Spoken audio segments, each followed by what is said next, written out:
Një 39 vjeçar ka mbetur i plagosur pas një incidenti me një mjet lundrues në zonën e Velipojës. Ngjarja ka ndodhur pranë stacionit të policisë kufitare Velipoj.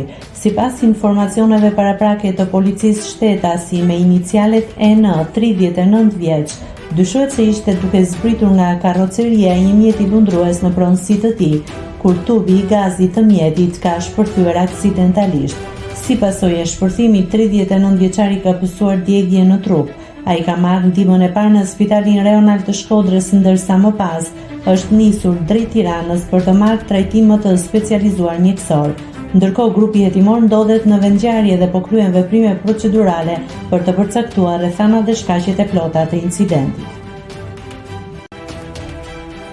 Nëse klikoni mbi butonin subscribe, do t'ju shfaqen të gjitha publikimet tona. Ju ftoj t'i bëni subscribe kanalit, të pëlqeni videot dhe të lini komentin tuaj.